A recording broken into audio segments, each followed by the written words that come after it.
आज की कहानी शीर्षक सही दिशा। एक बार एक लंबा चौड़ा शक्तिशाली व्यक्ति सामान लेकर किसी स्टेशन पर उतरा। उसने एक टैक्सी वाले से कहा कि मुझे साईं बाबा के मंदिर जाना है। टैक्सी वाले ने कहा 200 रुपये लगेंगे। उस व्यक्ति ने बुद्धिमानी दिखाते हुए कहा, इतने पास के 200 रुपये? आप टैक्सी वाले तो लूट रहे हो। मैं अपना सामान खुद ही उठाकर चला जाऊंगा। वह व्यक्ति काफ़ी दूर तक सामान लेकर चलता रहा। कुछ देर बाद पुनः उसे वही टैक्सी वाला दिखा। अब उस आदमी ने फिर टैक्सी वाले से पूछा, भैया अब तो मैंने आधे से अधिक दूरी तय कर ली है, तो अब आप कितना रुपए लेंगे? टैक्सी वाले ने कहा 400 रुपये। उस आदमी ने फिर कहा, पहले 200 रुपये, अब 400 रुपये, ऐसा क्यों? टैक्सी वाले ने उत्तर दिया, महोदय इतनी देर से आप साईं मंदिर की विपरीत दिशा में चल रहे हैं, जबकि साईं मंदिर तो दूसरी ओर है।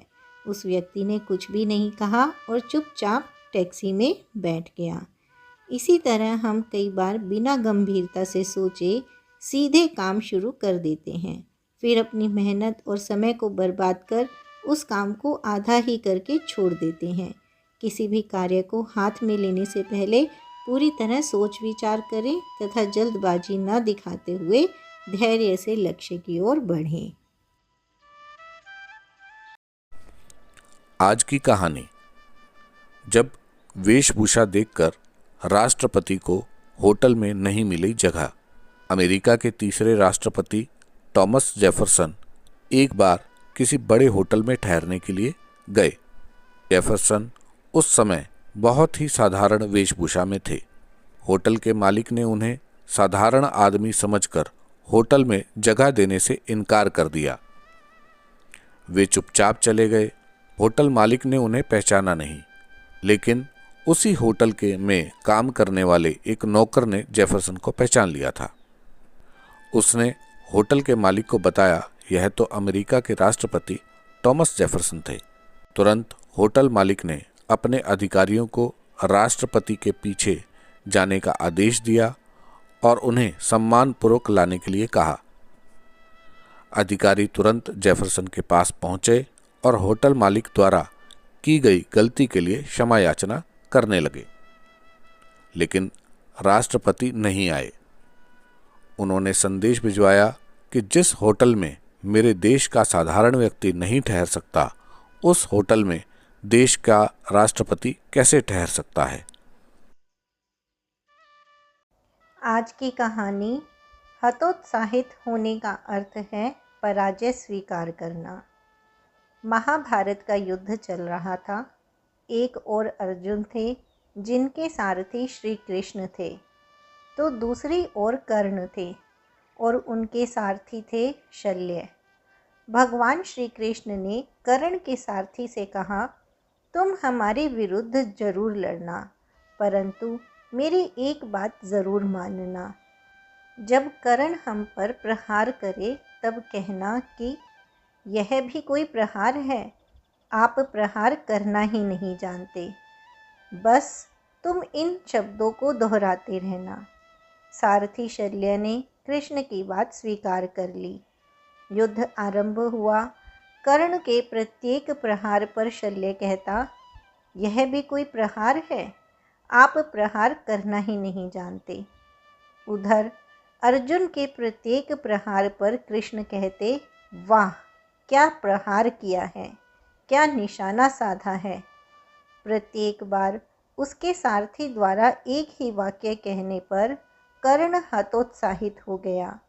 फलस्वरूप अर्जुन की शक्ति बढ़ती गई और पांडव पहले से अधिक शक्तिशाली हो गए।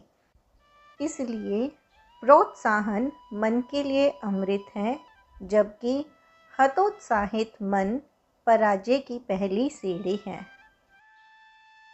आज की कहानी, समस्याएं तो रहेंगी, विवेक से ढूंढे समाधान। एक युवक कंपनी में काम करता था।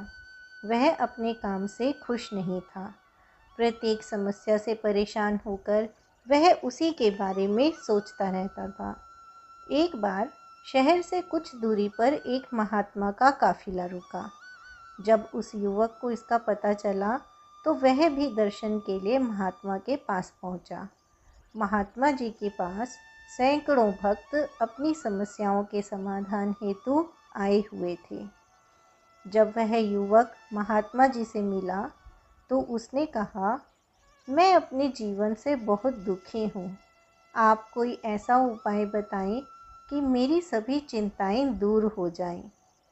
महात्मा जी ने मुस्कुराते हुए कहा, आज बहुत देर हो गई है, मैं तुम्हारे प्रश्नों के उत्तर कल दूंगा, लेकिन तुम्हें मेरा एक छोटा सा काम करना होगा। हमारे काफिले में लगभग 100 ऊँट हैं। ऊँट की देखभाल करने वाला व्यक्ति बीमार है। मैं चाहता हूँ कि तुम रात भर उन ऊँटों की देखभाल करो। जब सभी ऊँट बैठ जाएं, तब तुम सो जाना। सुबह हुई तो महात्मा जी ने उस युवक से पूछा, बेटा, क्या तुम्हें अच्छी नींद आई? युवक ने कहा, महात्मन, मैं एक पल भी नहीं सो पाया। मैंने सभी ऊँटों को बिठाने की पूरी कोशिश की, लेकिन हमेशा कोई ना कोई ऊँट फिर खड़ा हो जाता था।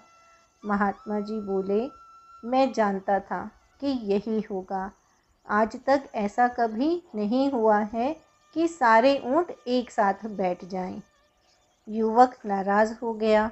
वह बोला, जब आपको पता था तो आपने ऐसा करने के लिए क्यों कहा? तब महात्मा जी ने कहा, देखो, जब तक एक समस्या का समाधान करने की कोशिश करोगे तो दूसरी समस्या खड़ी हो जाएगी। जब तक यह जीवन है, समस्याएं बनी रहेंगी, कभी कम तो कभी अधिक। इसलिए तनाव मुक्त होकर इन समस्याओं का समाधान करते हुए ही जीवन का आनंद लो। समस्याएं हमेशा आपके साथ हैं। इनके बारे में दिन रात विचार करने से यह कम नहीं होती बल्कि बढ़ती हैं। इसलिए हर पल प्रसन्न रहो।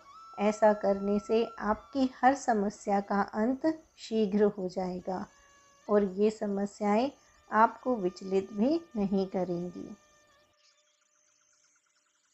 आज की कहानी, डॉक्टर और मरीज़ का रिश्ता। एक बार एक निर्धन छात्र एक डॉक्टर के पास गया। उसके माता पिता नहीं थे। शारीरिक जांच से पता चला कि उसके पेट में पथरी है। डॉक्टर ने कहा, इसका ऑपरेशन करना पड़ेगा, जिसमें आपके 2000 रुपये खर्च होंगे। आप रुपए जमा करा दीजिए। छात्र ने कहा, डॉक्टर साहब, मैं बहुत गरीब हूँ और बेरोज़गार भी। जल्द ही मुझे नौकरी मिलने की संभावना है। नौकरी मिलने के बाद मैं आपको पूरे पैसे लौटा दूंगा। डॉक्टर ने उस युवक को निराश नहीं किया। वह उसका ऑपरेशन कर दिया। कुछ समय के बाद छात्र ठीक हो गया। लगभग 2 वर्ष बाद उस युवक ने डॉक्टर को कृतज्ञता पत्र के साथ 2250 रुपये का बैंक ड्राफ्ट भेजा। डॉक्टर की आंखों में खुशी के आंसू आ गए। डॉक्टर ने तुरंत ही 1000 रुपये का ड्राफ्ट बनवाकर एक पत्र के साथ वापस उस युवक को भेजा। पत्र में लिखा था, इस रकम को जमा करवा देना ताकि तुम्हारा भविष्य सुरक्षित रहे। आज की कहानी, अब्राहम लिंकन की विनम्रता। यह बात उस समय की है जब अब्राहम लिंकन अमेरिका के राष्ट्रपति नहीं बने थे। लोग उन्हें एक अच्छे नेता के रूप में भली भांति जानते थे। एक दिन वे एक महत्वपूर्ण सभा में व्याख्यान दे रहे थे। उस सभा में लिंकन के गांव का एक किसान भी बैठा था।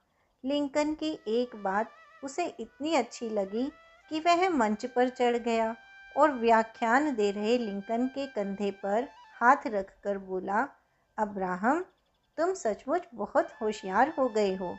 तुम्हारे भाषण को सुनने के लिए लोग दूर दूर से आते हैं।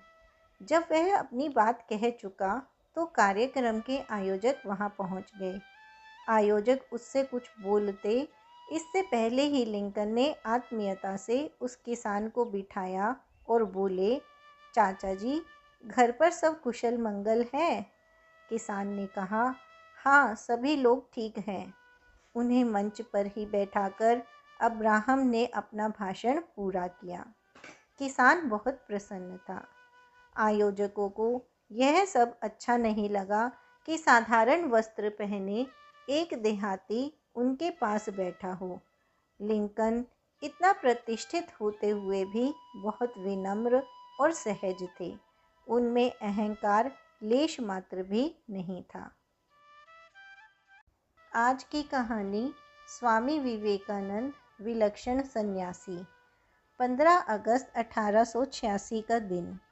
रामकृष्ण परमहंस के देहावसान के बाद उनके सभी भक्त तीर्थ यात्रा एवं अन्यत्र प्रवास के लिए निकल गए। माँ शारदा भी कामारपुकुर चली गई। विवेकानंद भ्रमण करते करते कोटा पहुँचे। वहाँ स्वामी जी एक मुसलमान व्यक्ति के घर पर ठहरे।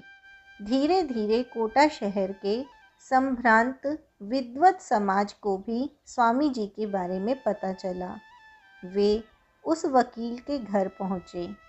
उनमें से एक विद्वान ने स्वामी जी से कहा, आप एक हिंदू सन्यासी हैं और यह वकील मुसलमान हैं।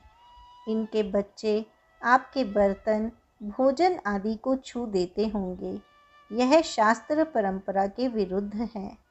स्वामी जी ने हंसते हुए कहा, मुझे शास्त्र और परंपरा की चिंता नहीं है, क्योंकि सन्यासी सभी वर्णाश्रम बंधनों और नियमों से परे होता है। परंतु मुझे आप जैसे अल्पज्ञ और धर्मांध परंपरावादी से अवश्य भय लगता है। वह व्यक्ति स्वामी जी के विचार सुनकर अवाक रह गया। निसंदेह स्वामी विवेकानंद ऐसे महान विचारक व आध्यात्मिक ऋषि थे जिन्होंने रूढ़िवादिता और संकीर्णता से ऊपर उठकर समस्त मानव जाति का मार्गदर्शन किया।